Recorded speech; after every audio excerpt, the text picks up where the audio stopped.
Hello everybody, Ben Rogers here, the Raptors Digest Riker, reacting to more free agency news. We're getting hit with a lot of the videos, a lot of Raptors reports coming out this weekend, and one of the big names that the Raptors were actually tied to during the trade deadline this year, Spencer Dinwiddie, out most of this year with a torn ACL, but still is hitting the free agency market this offseason, is having a lot of suitors. We don't have the Shams bomb segment yet, but we do have the Woj bomb. This one's from Shams. Shams has been absolutely killing Woj on these reports lately, but it's come out the Toronto Raptors are interested in Spencer Dinwiddie, according to The Athletic and Shams and all these guys. What are your initial thoughts on bringing in Spencer Dinwiddie, Riker? I hate it. I hate it. It's terrible. Run back the tapes. I love Spencer Dinwiddie. When it was linked that we might trade for him, I was all for it, right? 6'5" point guard that had a great season. He can really be a true scorer off the bench, would complement a Raptors season. I was all praise and respect for our man Spencer Dinwiddie, but now he's looking for a max contract off an ACL injury year, and he only had one season in the NBA where he shot 20 points per game and about 7 assists. And he was only shooting 30% from three in that year. So we only have, of his 7 years in the NBA, one good year, and he's never been a good three-point shooter, and he's coming off an ACL injury, right? We just made a video on Lonzo Ball. I don't know if this one will come first, this one will come second. He's like the antithesis to Lonzo Ball, who is an improved three-point shooter, who's really showing that he can stroke that outside shot. He can do everything out on the court. Spencer Dinwiddie needs the lesser version of him with more question marks and wants more money. Makes no sense. Yeah, that's the big thing. You said a lot of things there, and you brought up the box score. I'll throw that back on the screen here. You mentioned it. People were roasting me because you and I were obviously high on him at the trade deadline, thinking that he would come back, maybe even pick up his player option after being out for a full season with an ACL injury, right? And they were saying, oh, he's never been a 20-point per game scorer. He was. His last healthy season, he was putting up 21 and 8 and on a depleted Brooklyn Nets team. And that made the playoffs, though. And that should be duly noted because that was a very impressive feat for that team without Kyrie Irving and Kevin Durant. Right, we ended up playing them in the playoffs, the Toronto Raptors, if you remember that series in the bubble, but got that clean sweep, but most of those Nets guys didn't go down to the bubble that year. But I digress. Spencer Dinwiddie, fully healthy, is a guy that is a great NBA player and was specifically prior to the injury and was on the come up, right? He had that pinnacle season prior to tearing his ACL, but then, you know, as I've known people at the podcast probably have heard me talk about it a few times, I've torn my ACL. It's a tough thing to come back from, and it's doable. It's something you can recover from, certainly, but we've seen a lot of NBA players not succeed at the level they were prior to a serious knee injury such as that. And being a guy that, I don't know, is longer, a little bit quicker, right? We saw comparable to Sean Livingston, so to speak, with more of a three-point line jump shot. After Sean's injuries, we've seen him sort of dial back into a role player. That much money for Spencer Dinwiddie to the point where he's asking for the likes of $25 million per year? That's way too much. I don't know if he's going to get it now. That's something that we could maybe discuss as we put this podcast along, but there's no way we sign him for $25 million, Riker. That's absurd. No, it's dumb. Our excitement was this guy would be a great bench point guard. Yep. Great backup guy. A 10 to 15. Yeah, $10 to $15 million. Perfect. I mean, to put up the numbers that he did last season or 2 seasons ago now, I guess, on a bad team when all of the defensive focus was on him and Karis LeVert, that's pretty legit, right? That's pretty legit because if you remember back to 2 seasons ago when we played the Brooklyn Nets, it was always pretty competitive. Not as much in the postseason, but certainly in the regular season, there was a couple of games. Remember where Matt Thomas, we saw that one live. He had a ton of points. We watched that live.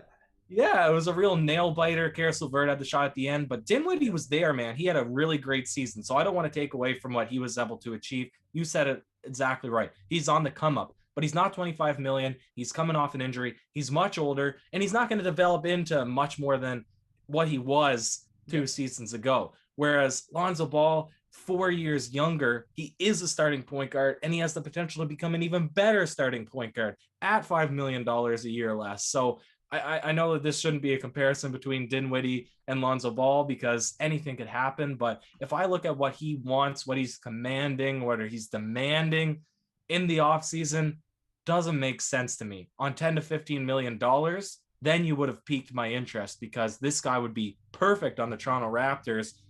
Maybe not so much on the three-point shooting side, but definitely as a backup point guard for the Raptors, yep. He would be great. At his size, his ability to score, I like him as a player, just not at that money.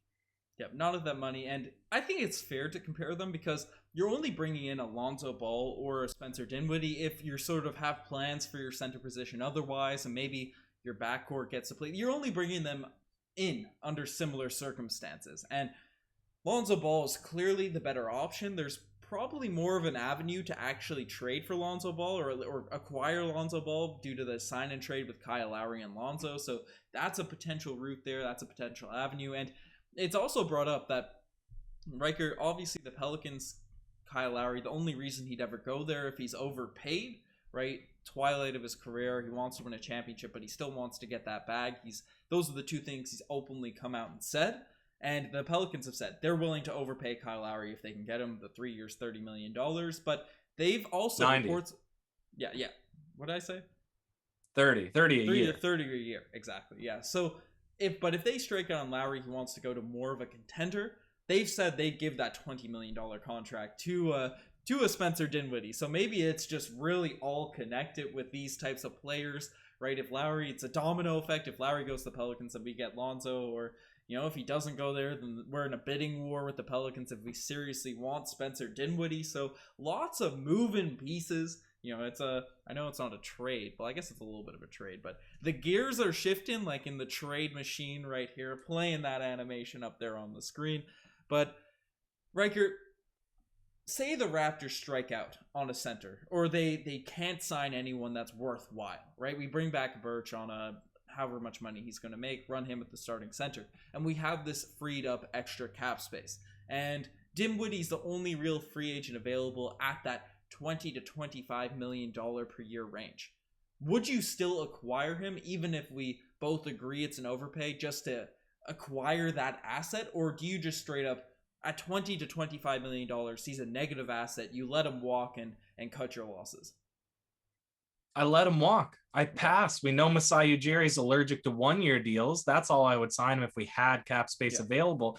If he wasn't averse to 1-year deals, Masai would have paid Serge Ibaka. Clearly, I'm still upset about this. $25 million so that he wouldn't go to the Clippers, and we would have had a playoff team last year. But it turned out we got the 4th pick. Yada yada. We suffered through one terrible season, but we're not in a much. The Kazoos were rampant. We're not in a much better position yet until we figure out that front court. And so if we don't figure out the front court, I'm not tossing my money at a project where you have to pay him long-term deal. If the Pelicans are willing to give him 3-year, 4-year, $20 million a year, go for it, Pelicans. Knock yourself out. I'm not interested. I'm not biting. Lonzo Ball, maybe I would for the reasons that you brought up, but not on Spencer Dinwiddie. 10 to 15, that's my sweet spot. Outside of that, I'm not paying him.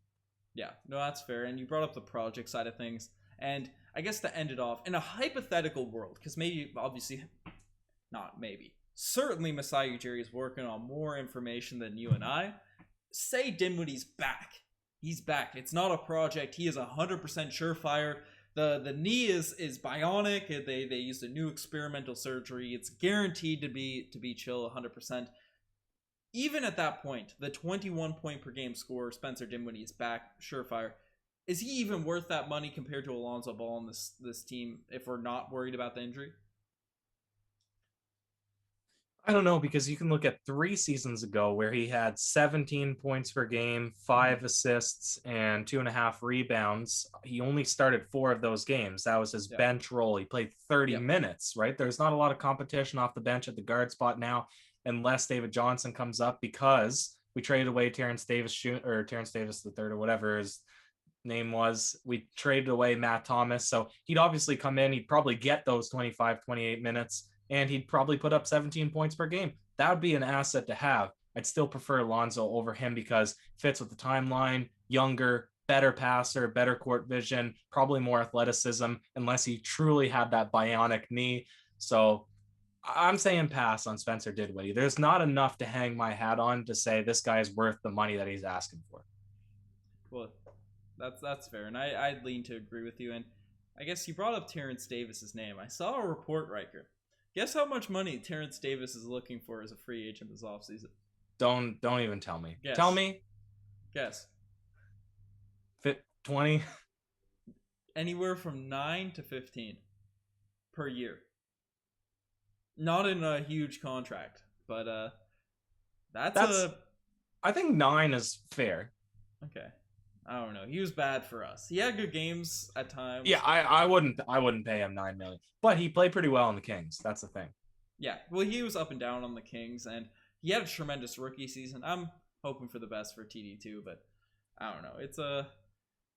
He was bad for us the start of last season, but there was if I were him, I'd go. I wouldn't accept a 2-year 9 million or 2-year 18 million, 9 million a year. I'd probably go a 1-year deal at a smaller contract. I don't know who would offer it to him, but have a good season. Yeah, and then try and get your 15 million for 3 years, because then you can slack off if you need to. But you take what you can get with all of his allegations and everything that happened. I don't know how organizations view him. Obviously, it all got cleared up, but still, it's still a risk, I guess you could say. So wish the best for Terence Davis, but you're right. I wouldn't pay him 9 or 15 or anything to bring him back to the Raptors. Yeah, I don't know. TD2 is a fan favorite his rookie year, then obviously just forgot how to shoot and forgot how to dribble his second year with the Raptors. But it is what it is. We got Malachi Flynn now. We're getting Lonzo. We're getting Spencer Dinwiddie. We're getting all the guys. But stay tuned to Raptors Digest to keep up on the latest news, reports, rumors for this Toronto Raptors team. Obviously, Shams, he's got the inside scoop on all these players. So we'll see what ends up happening for the Toronto Raptors. You're the best to make it as far. Check out the Instagram, the TikTok, all that cool stuff. Riker, any last words on Spencer Dinwiddie to the Toronto Raptors? Nope. Pass. Cheers.